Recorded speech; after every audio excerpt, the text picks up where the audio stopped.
vai, gente. Então, bom dia, boa tarde, boa noite. Dando continuidade aqui ao nosso estudo em sensoramento remoto.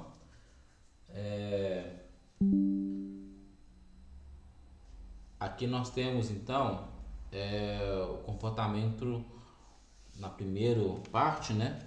Estudando como que funciona, né? Essa interação da onda eletromagnética com os respectivos alvos, com a natureza, como a natureza se comporta dessa relação onda-partícula. Então, o que é reflectância, o que é absortância, né? Que nós vimos aqui, né? Reflectância rebate, absortância segura, transmite, deixa passar essa energia eletromagnética e o satélite capta somente o que é refletido. Dessa energia encontra solo, água e vegetação, e na medida que nós temos ele encontra esse alvo, terá um comportamento diferente, e essa interpretação muitas vezes é dada numérica, não é uma interpretação na cor, porque algumas mudanças, algumas tomadas de decisões sobre se o alvo tem ou não tem determinada propriedade, ela é tão sutil que se você for apenas pela cor visual, você não consegue diferenciar. Estávamos estudando anteriormente sobre doença no cafeeiro, e às vezes eu tinha um índice espectral que variava na segunda casa decimal, era o fator que determinava se tinha ou não tinha determinada doença. E visualmente, olhando, aquilo é igual. Até mesmo na própria natureza mesmo, se você olhar uma planta e você depender do tipo de doença que tem a planta, você não consegue dizer a olho nu se tem ou não tem determinada doença. E a vantagem do estacionamento remoto é que nós enxergamos para além dos nossos olhos, enxergamos em comprimentos de onda que a gente não consegue ver de forma natural. Então essa é a vantagem de trabalhar com sensoramento remoto, esse entendimento do comportamento espectral. Na teoria, se eu tiver todo o comportamento espectral do alvo, então na prática eu não consigo fazer um gráfico tão ajustado igual esse. Na prática os gráficos eles saem meio assim, né? Meio que retas, porque cada um desses pontos é uma banda que eu tenho de estudo. Então eu não consigo ter uma coisa tão suave assim. Quanto mais informação tiver sobre o alvo, mais eu consigo diferenciá-lo. Mais suave é essa curva.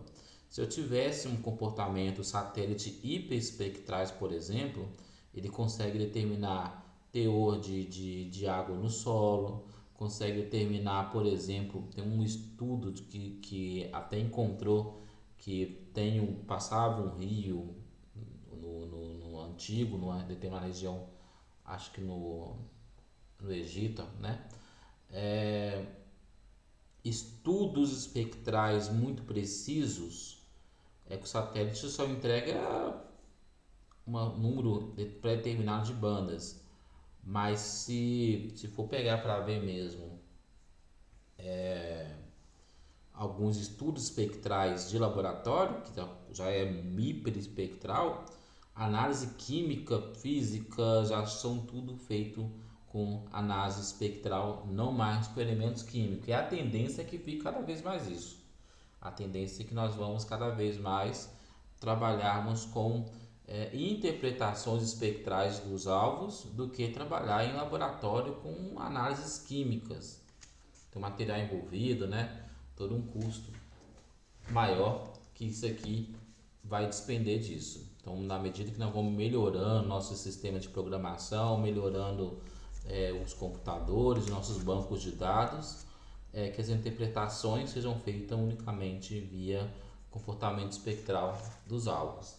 Então, o comportamento espectral dos alvos, se eu tiver um satélite hiper e hiper espectral, eu consigo até diferenciar, sei lá, uma pessoa da outra.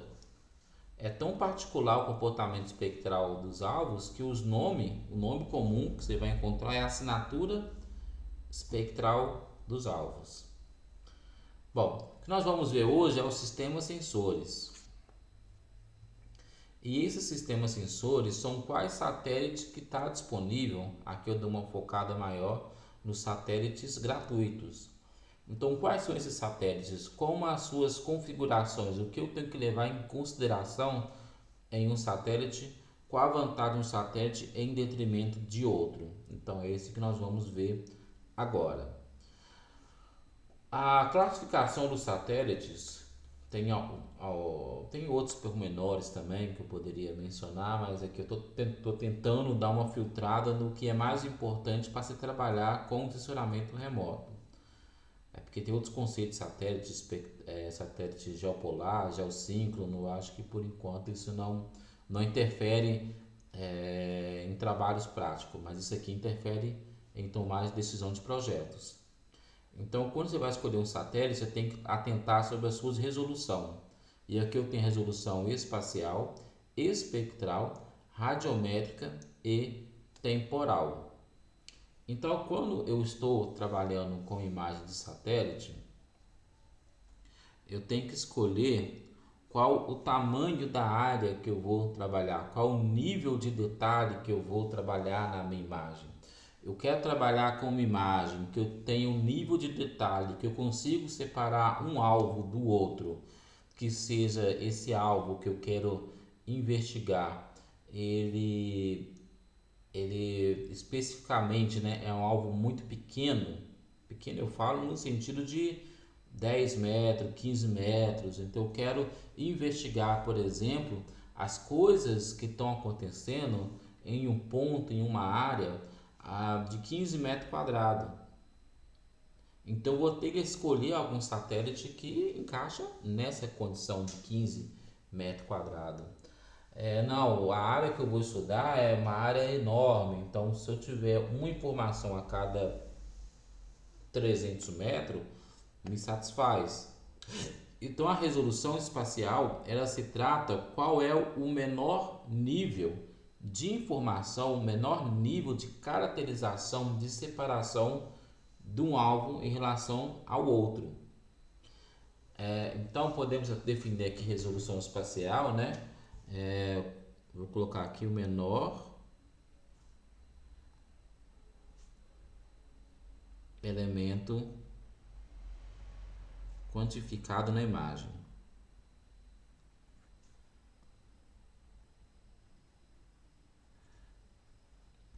E a resolução espacial, ela se refere com relação a qual é a nossa resolução.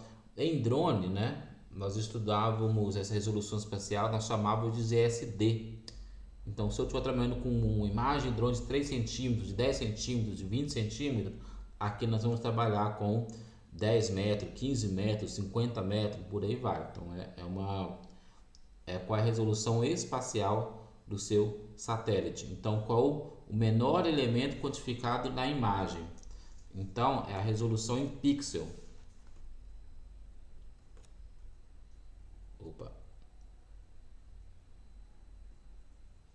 Resolução do pixel, né? Que nós definimos esse pixel quando que ele tem de lado por lado. Então, se eu falo que o meu pixel, que a minha resolução espacial é de 10 metros, é porque eu tenho 10 metros aqui e 10 metros aqui. Se eu falar com resolução é 30 metros, é 30 metros aqui, 30 metros aqui. Todos os pixels são quadrados. Salvo engano, o Sentinel-1 não é. O Sentinel radar não é quadrado não. Mas a resolução espacial tem essa configuração. Já a resolução espectral, ela tem uma relação direta da quantidade de bandas que meu satélite tem. Então, quando chega uma onda eletromagnética ao meu satélite,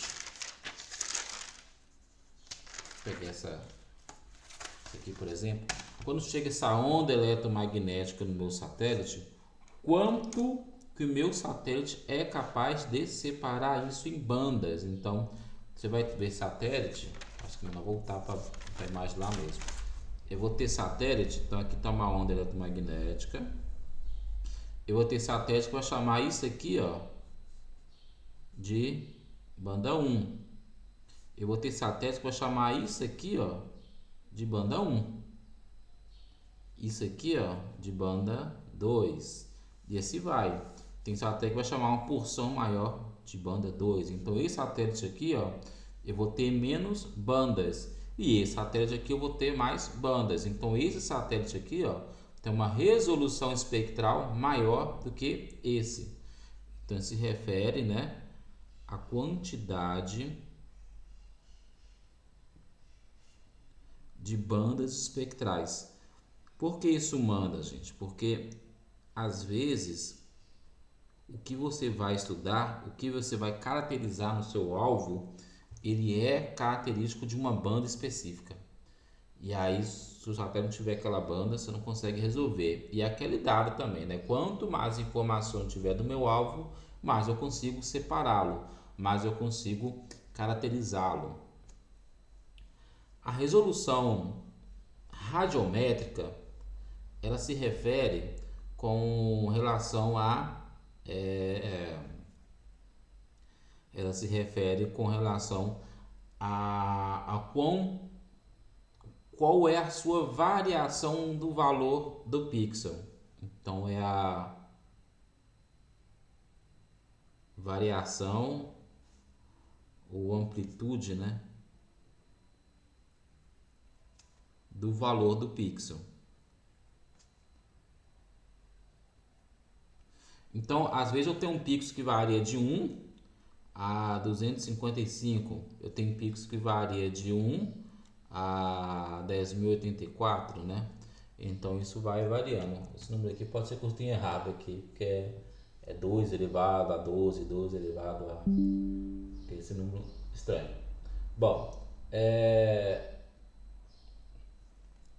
então é isso que nós temos, que seria a resolução radiométrica.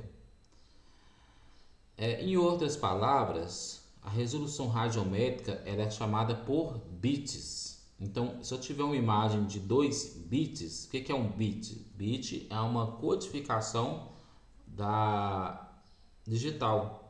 Então, uma informação digital, o computador entende 2 dígitos. O computador entende dígito 1 e dígito 0. Então, aqui, ó, eu tenho 2 números. Então, isso aqui é um bit.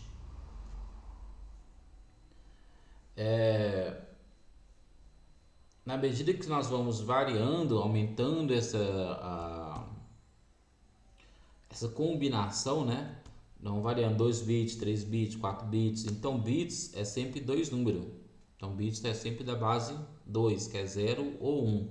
Agora, o quanto que esse número varia? Quanto que eu posso modificar? Quais opções que eu tenho? Porque se eu tiver, por exemplo, mais uma casa aqui, ó, ele pode ser 1, 0 e 1, pode ser 0, 0, 0, pode ser 1, 1, 1. Então tem uma variação, o que pode ser 0 e o que pode ser 1 em 3 casas, né? Então, 1 bits quer dizer isso, 2 bits, 3 bits, então bits é sempre na casa número 2, elevado o que eu chamar de bits. Então se tiver uma imagem de 8 bits, é 2 elevado a 8, que me dá uma variação de 255 pixels. Então uma imagem de 8 bits, desenvolveu muito comum isso, né? Pega a sua imagem e converte para 8 bits, rescalona para 8 bits. Em imagem de drone, principalmente quando você vai fazer uma análise de imagem de drone e você só quer analisar o visual da imagem de drone, não te interessa o valor do pixel, quer ver a superfície, quer ver a imagem, é interessante você rescalonar a imagem para 8 bits. Então tem até essa opção no QGIS como rescalonar a imagem para 8 bits. Se você você pega uma imagem drone, rescalona ela para 8 bits e exporta ela para JPEG, ela pode diminuir o tamanho dela, sei lá, uma imagem de 500, 600, 800 mega, e você faz um rescalonamento de 8 bits, para os seus olhos você não vê a menor diferença. E aí, essa imagem que tem um custo de armazenamento, sei lá, de 500 GB, vira 40 MB. 500 MB vira 40 MB. Então você tem uma drástica redução do tamanho da imagem e ela fica muito melhor, mais leve de se trabalhar. Então, por isso que é importante se entender resolução radiométrica, que quer dizer isso. Mas às vezes, o que você quer estudar, essa variação está na casa decimal. Então, às vezes, se eu estou estudando um número, né, que é 0,01, e às vezes estou estudando um número que é 0,001, então aqui ó, eu tenho uma variação de até 99 número. Aqui eu tenho variação de 999 número. Então eu tenho uma possibilidade melhor de caracterizar uma cena. Videogame é muito comum, né? Videogames na era dos bits, né? Nintendinho 8 bits, Super Nintendo 16 bits, aí o Play 1 foi 32, Nintendo 64, né? Então foram aumentando essas resoluções, que era a quantidade de cores que entregam, né? O quanto de cores, paleta de cores que eu tenho de variação. Então essa é a minha resolução radiométrica. E a minha resolução temporal, ela se refere ao tempo de revisita da minha imagem.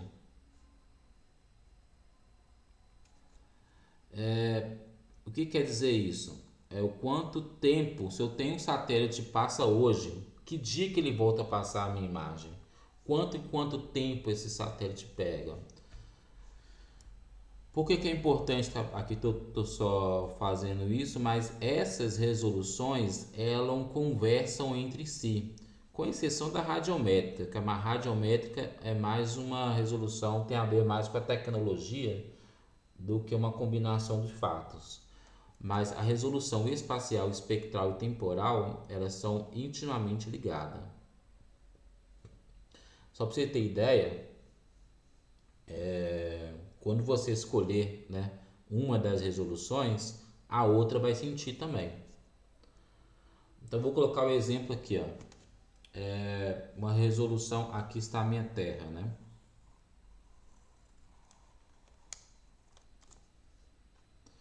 Então se eu quiser, por exemplo, mapear a Terra, o satélite faz esse movimento aqui, ó. Nós chamamos de órbita semipolar. Já é o ciclo na semipolar.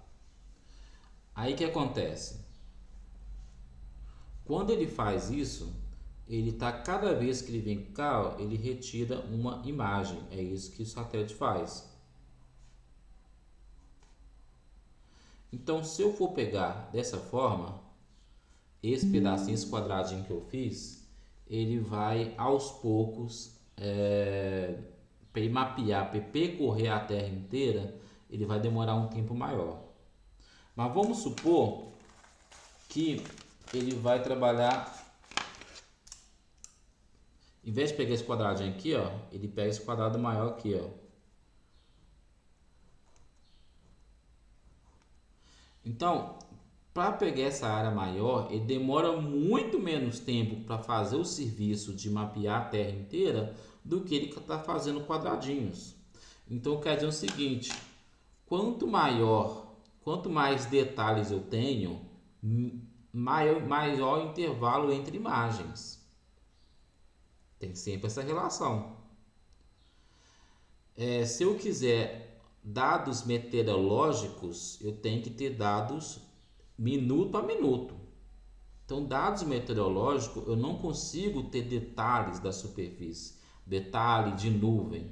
Eu vou ver uma nuvem a cada 10, 50 quilômetros, né? Um pixel da imagem. Então, para trabalhar com dados meteorológicos, nós temos esse problema. Mas se eu quero enxergar, por exemplo, ver uma área bem pequenininha, eu tenho satélites que me entregam resolução de 2 metros, mas eu vou ter uma imagem a cada 32 dias. Mas eu tenho satélite que eu consigo enxergar 500 metros, um pixel. A resolução espacial vai para 500 metros, mas eu tenho imagem todos os dias. Então, se eu quero imagem todos os dias, eu não tenho detalhe. Se eu quero detalhe, eu vou perder no tempo. Então, essa jogada aqui tem que estar sempre alinhado uma com a outra. Outro detalhe é a resolução espectral. Então, imagine que se você... Imagine que eu tenho uma chama, né? Um fogo, né? De uma vela e um fogo.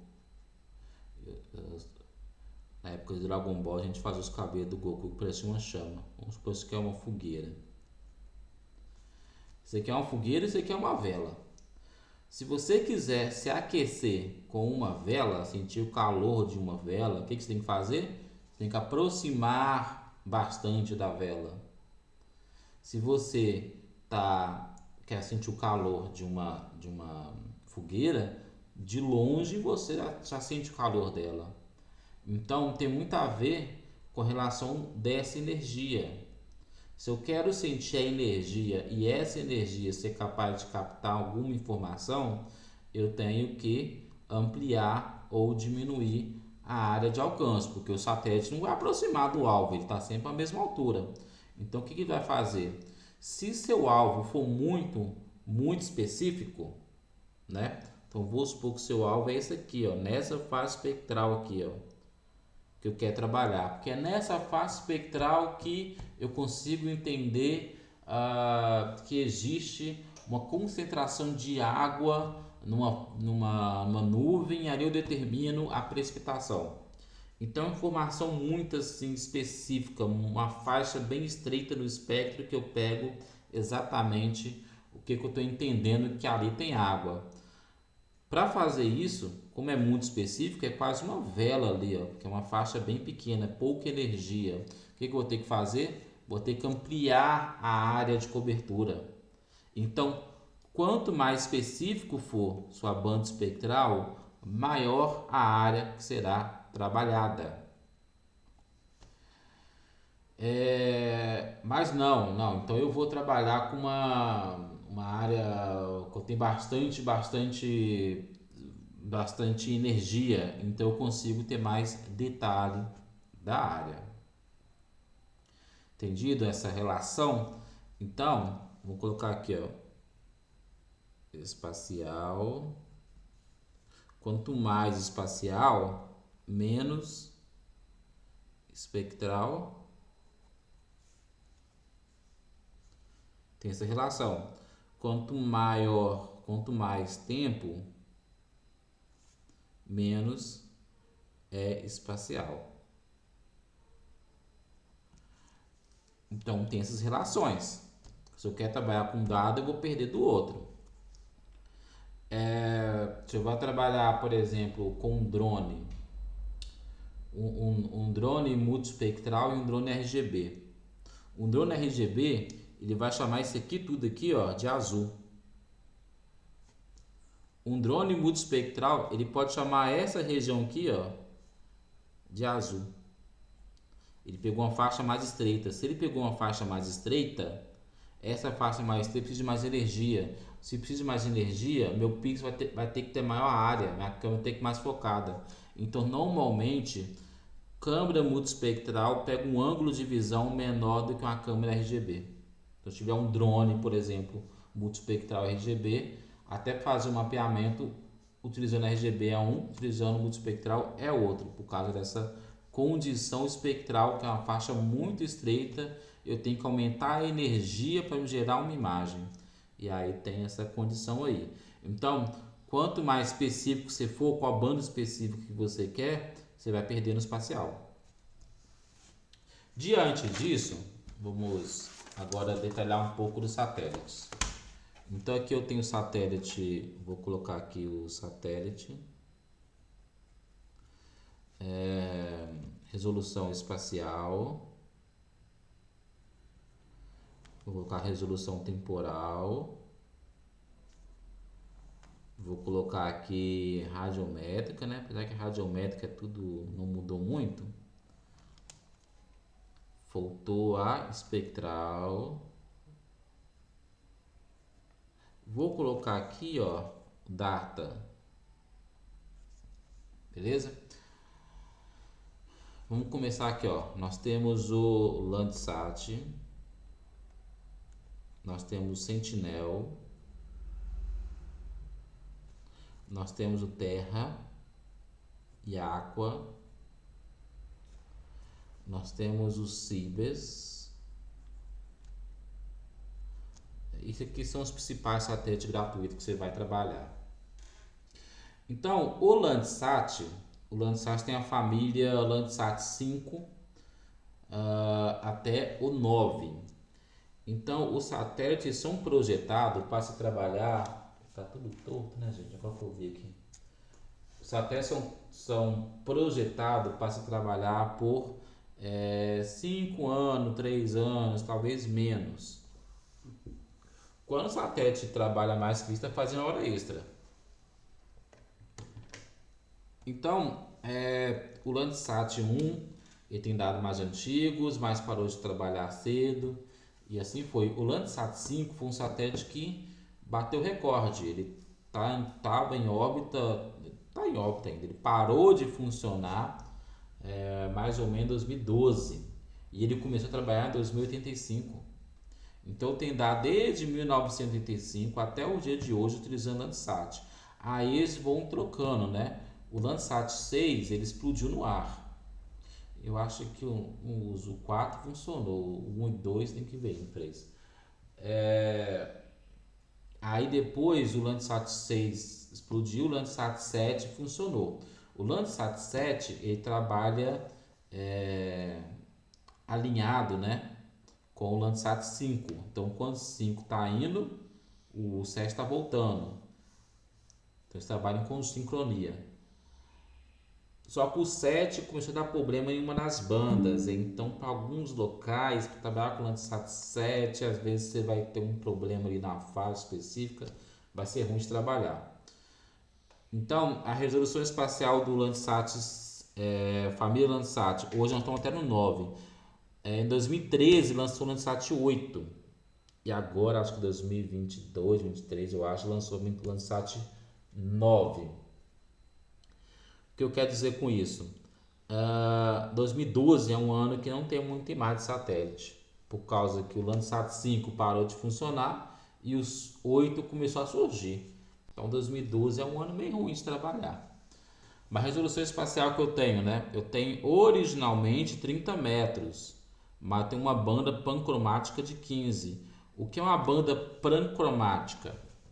A banda pancromática, que é a banda pan, ela é. Então aqui, ó, eu tenho azul, verde, vermelho. Vamos pegar aqui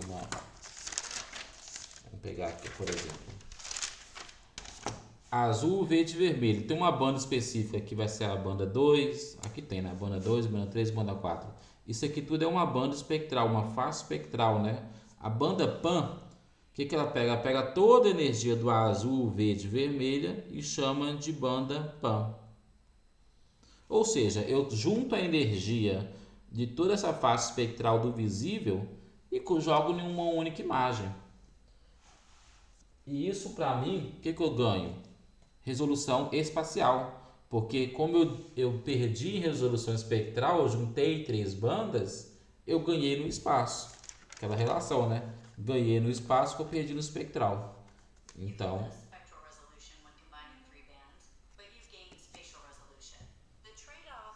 que o meu Gmail tá atacando sozinho. Entendeu? Então vamos voltar aqui. Então tem as bandas PAN. Porque tem todo um processo com bandas PAN. Tempo, né? Tempo de visita 16 dias.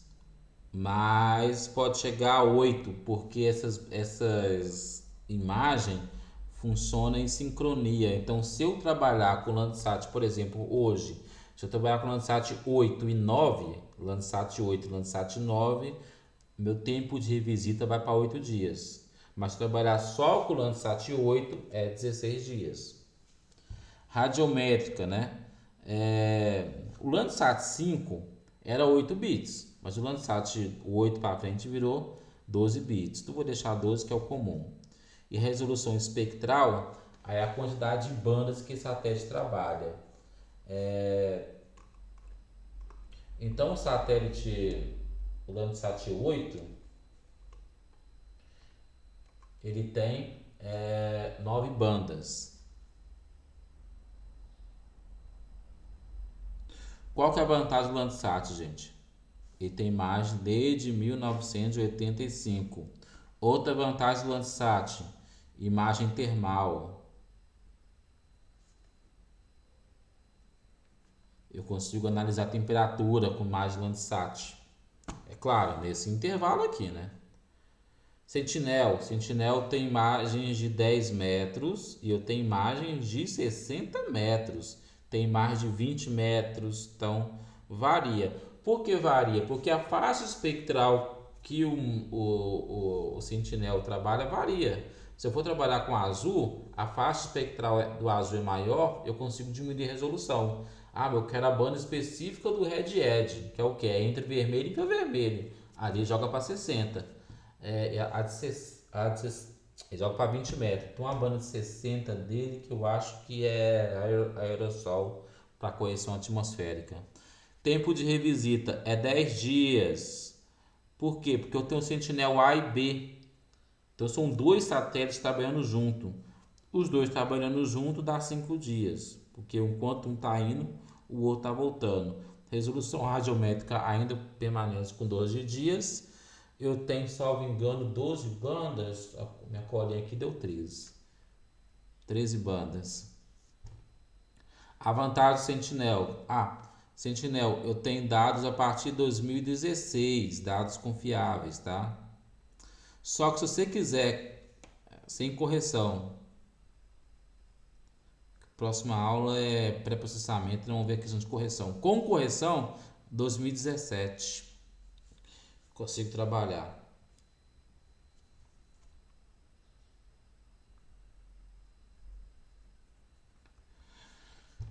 E aqui nós temos o TR Aqua. O TR Aqua quase ninguém chama de TR Aqua, vamos chamar de sensor modes. Então, o sensor modes ele tem uma resolução de 250 metros a 1000 metros.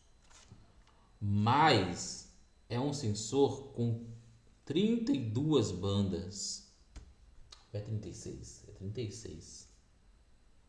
Com 36 bandas.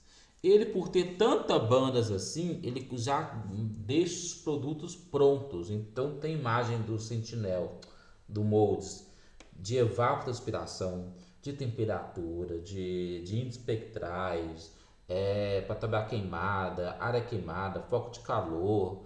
Então tem uma série, faz o produto de biomassa, volume de biomassa na superfície, tem dados meteorológicos, então ele é um satélite assim. Se você quiser dados diários de temperatura, você quer, nesse caso aqui tá 1000 metros, tá? Mas você não vai conseguir uma separação de temperatura, um estudo temporal da temperatura melhor do que trabalhar com o sensor MODES. Tempo de visita, né? 2 ao dia. Na verdade, até 4, viu? Depende do produto. É porque eu estou colocando assim, imagem que você está vendo alguma coisa, porque ele passa também de noite. Radiométrica também é 12. E data da imagem a partir do ano 2000. Dados brutos. Brutos. E 2001 para dados processados. Teve um satélite específico, o Cibers, é uma parceria entre Brasil e China para mapeamento da Amazonas. Aí tem o Cibers 1, o Cibers 2, o Cibers 3. Hoje nós estamos no 44A. O Cibers é um satélite que deu muito problema. O acervo de imagens do Cibers não é tão bom. Ele tem uma resolução espacial até boa, né? Ele tem resolução, acho que é 8 metros. Mas a vantagem dele é que ele tem uma banda PAN de, eu acho que é 2 metros, né? Tá banda PAN de 2 metros. Então ele tem resolução de 8 a 2 metros aqui na PAN. Cibers 4, viu? 4A.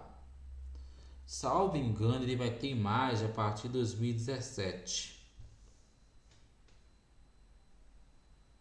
Tempo de revisão 32 dias. Esse aqui que é o problema. Então eu consigo imagem com muito detalhe, mas o tempo é 32 dias. Qual que é a vantagem disso? Aqui está falando que é 26 dias. É porque o Cibers antigo era 32. Vou conferir aqui. 26 dias. Acho que é 26 mesmo. Se você quiser uma imagem, então vamos supor que você está estudando com laudo ambiental, você está estudando alguma coisa, e aí você, é muito comum na área da agrimensura, né? Eu estou estudando uma determinada área, e aí a imagem do Google não tem, ou não tem imagem do Google com muito detalhe recente. Então, as imagens do Cibers trabalhando com essa imagem PAN aqui, ó, vocês conseguem ter dados de boa qualidade. Não é tão bom quanto a imagem do Google, mas é melhor do que a imagem do Sentinel. Então, vocês conseguem ver muito bem, caracterizar a superfície, caracterizar alvo e com imagens atualizadas, em detrimento da imagem do Google. Então, tem essa vantagem. Ele tem apenas 4 bandas. Vou passar aqui para o Google Engine para a gente entender um pouco mais sobre isso.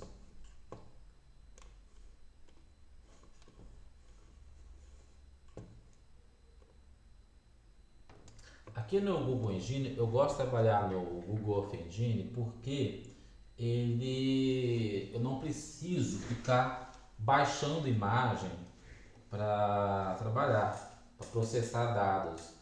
Então, baixar, recortar. Então, umas imagens de satélite, por exemplo, se eu baixar a imagem completa, ela tem em média 1 GB, 2 GB. Isso é muita coisa. Então, se eu trabalhar com Google Earth Engine, eu não preciso baixar a imagem. Eu já baixo o produto pronto. Então, para trabalhar, isso aqui é excelente. O problema, o problema é que algumas imagens não estão aqui. Olha lá, o Cibers não tem. Meu sonho é tiver Cibers aqui dentro. Tem muitos dados do Google Earth Engine que não está disponível no Brasil. Tem alguns dados que é exclusivo da região norte, exclusivo de algum país. Então, por exemplo, dá um exemplo aqui, ó. Dados da topografia da Austrália de 5 km. Eu vi um DEM aqui uma vez da França que estava, se não me engano, 1 metro. Então, tem muitos produtos que não está disponível para o Brasil, tá para alguma região específica. Mas ele tem muitas e muitas imagens aqui dentro, que é aqui que nós vamos ver, né? Então, por exemplo, aqui, ó, moldes. Vou colocar aqui o moldes de temperatura, que é moldes 11, tem 11A2, 11A1, né? Depende com dados diário aqui, ó, moldes 11. Então aqui, ó, eu tenho o tempo que eu tenho essa imagem, ó. Eu tenho essa imagem do ano 2000, né, fevereiro, praticamente março do ano 2000, né, até o dia de hoje. Aqui eu tenho com relação às bandas, né? Então é uma imagem de 1 km, a imagem de temperatura do dia. Ele vai me dar o dado em Kelvin, tem que converter no caso para Celsius. E ele tem um fator de escala de 0,02, ou seja, todo o valor do pixel que você tiver aqui, lembra de multiplicar por 0,02 para te dar o dado mais real. Então tem o moldes dia, que passa MOD, que é o moldes terra. MYD é o moldes aqua. O moldes terra, ele passa 10 horas da manhã, o moldes aqua passa 1 hora da tarde. Então tem essa diferença aí que vocês têm que atentar. Então, temperatura superfície a 1 hora da tarde. E aqui embaixo eu tenho temperatura noturna, 10 horas da noite, 1 km. Não tem dados que você consegue espacializar melhor do que isso de temperatura a nível diário.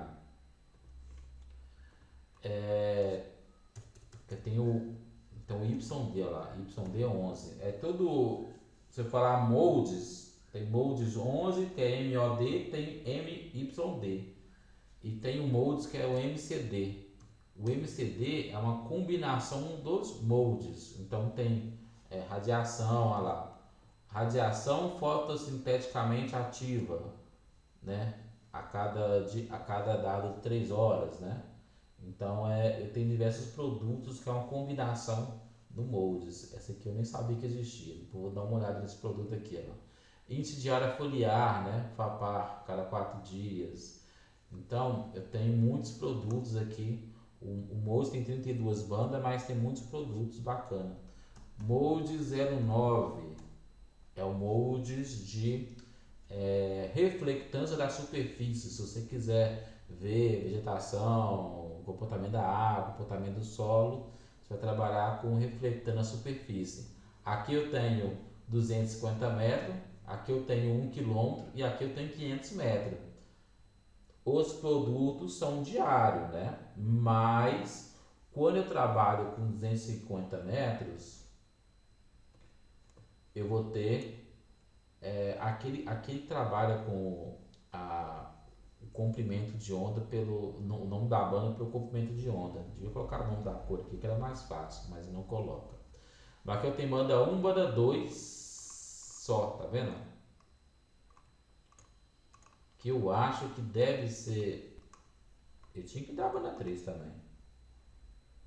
Então tem a banda 1, pelo esse comprimento aqui, me parece ser azul. Aqui já parece que é pouco além do infravermelho. Não, você quer vermelho, você quer infravermelho. Eu acho que deveria dar o azul, mas aqui pelo visto que tem não. Porque dá o EVI, né? Mas se eu aumentar aqui para 500 metros, tem banda 1, banda 2, banda 3, banda 4, banda 5, banda 6, banda 7. Tá vendo que vai aumentando o número de bandas? Porque eu estou aumentando a resolução espacial, eu aumento o número de bandas. Que o tempo aqui ainda é o mesmo. Vamos pegar aqui 1 km, ver se tem mais bandas, não 1 km do que no outro. Ó.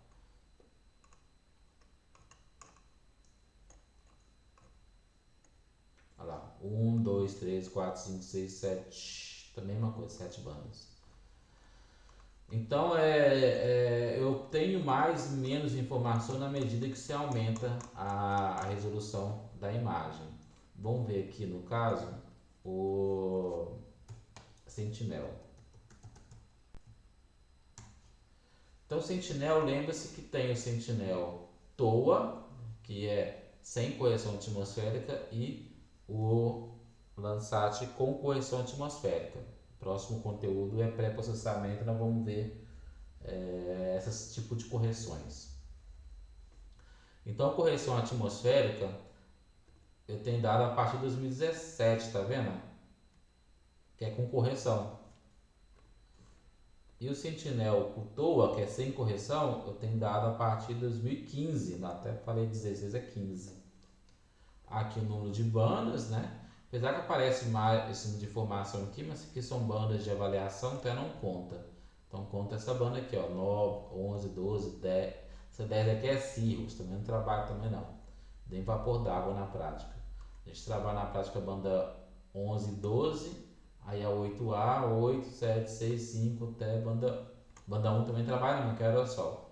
Banda 2. Então, quando eu estou trabalhando uma faixa bem específica do espectro, ó, no azul, 10 metros, o Red Edge já é uma banda mais específica entre o vermelho e o infravermelho. Então, ela é 20 metros, porque eu especifiquei bem a faixa, tem que aumentar a área que eu vou trabalhar. E vai aumentando para 10 metros.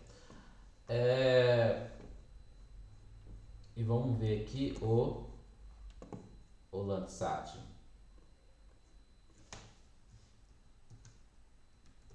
Então o Landsat tem a família Landsat 8, ele nem mostrou o 5 aqui, né?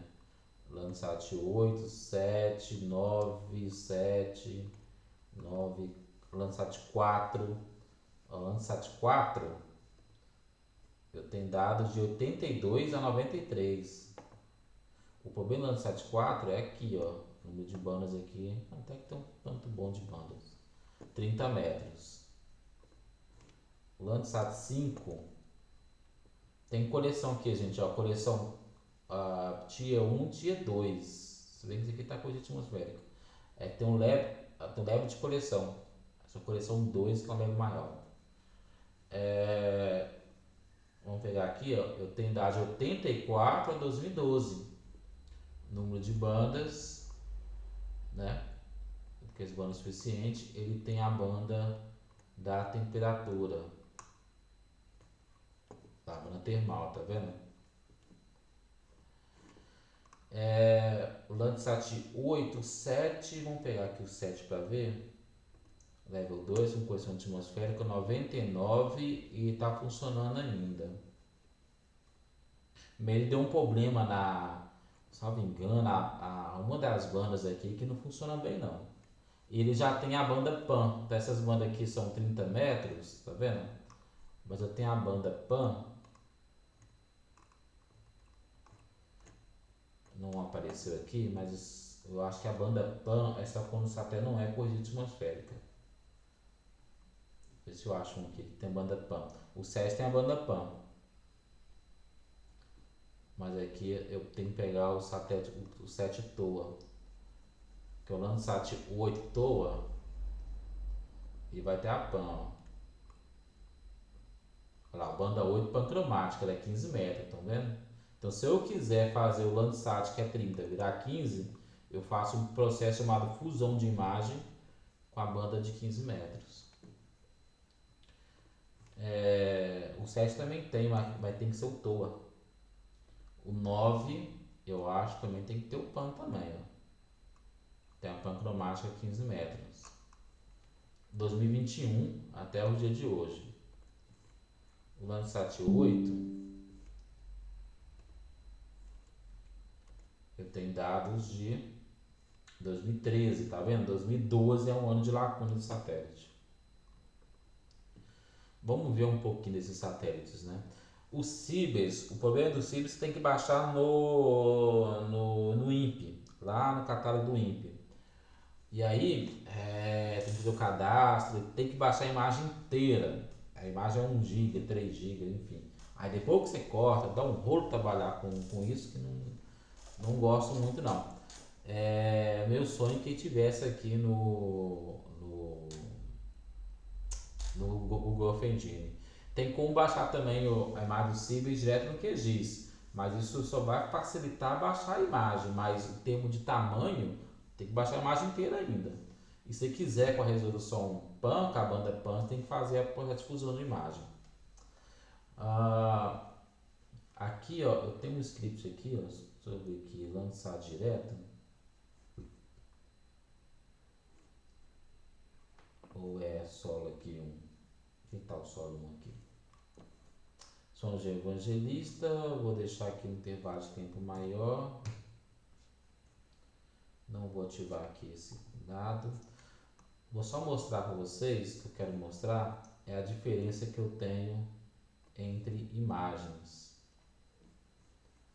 Então aqui eu tenho o Landsat 6, é que eu mostrei já isso, não mostrei? O Landsat 2 e o Landsat 8. Então Landsat 8 é 30 metros e o Sentinel é 10 metros. Então aqui você vê uma boa diferença na resolução. Aqui você vê uma estrutura pixelada e aqui você vê mais definido. Vantagem do Sentinel, tem mais de 5 dias. É claro, você tem que observar questão de nuvens, tá? Dia tem nuvem não tem imagem. Então tem períodos, por exemplo, que você vai ter imagem disponível poucos períodos possíveis. Então, essa aqui é a principal diferença, né? Então, eu Landsat. Landsat eu não vejo meio enrugado. Gente, eu tenho dado de Landsat de 85, né? Então, aqui eu consigo ver, ó, essa área foi desmatada, não foi desmatada, essa área foi quando que foi, desde 85. Não consigo ver bem em detalhe, mas imagina isso aqui a nível de fazenda, que é 500, 600, 700 hectares, né? Então, talvez detalhes demais você não te interessa quando você está trabalhando numa área muito grande. Então tem essa vantagem e tem a vantagem temporal das imagens do Landsat. Então tem esse problema de imagem também. Depois eu vou passar para vocês alguns scripts, eu vou deixar para trabalhar com calma a parte só do Google Earth Engine, que aqui eu estou só mostrando prático mesmo sobre essa questão do satélite. Então, por exemplo, aqui, ó, vou pegar aqui um intervalo aqui, ó, desse ano. Vou pegar esse ano aqui, ó. São João Evangelista, que é a nossa cidade. Vamos pegar desde o início do ano até mais ou menos o dia de hoje, né? Vamos ver o tanto de imagem que eu tenho. Então, isso aqui é só Landsat, só Sentinel, tá? Então eu tenho 58 imagens de 5 dias, né? E esse aqui, ó, é a minha porcentagem de nuvens. Então, se eu for trabalhar com uma imagem da data zero, 82% de nuvem, é quase certo que não tem imagem, é tudo coberto por nuvem. 99% coberto por nuvem. Então, esse ano, gente, esse ano aqui tá com muita nuvem. A data 44 aqui que já está liberada sem nuvem, data 57 que dá um dia mais limpo. Então é data 57, vamos ver data 57, que data que é? Dia 9, olha lá. 3 dias atrás, né? Então a data está mais limpa. Então vamos ver. Essa é a vantagem, olha lá. Hoje é dia 12. Então se eu quiser trabalhar com a imagem do dia 9,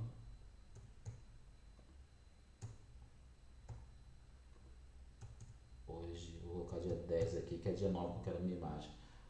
Esquenta não, vou mostrar. Esse script aqui eu passo para vocês, gente. Mas eu vou ajustar ele para vocês depois. Olha lá, ó. Essa imagem aqui, ó, é essa imagem aqui é da nossa região. Aqui, ó, tem esse brancão aqui, porque já é um galpão da supermercado que estão fazendo aqui perto.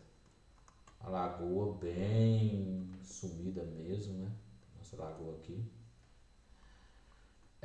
Então, essa imagem aqui é de 3 dias atrás.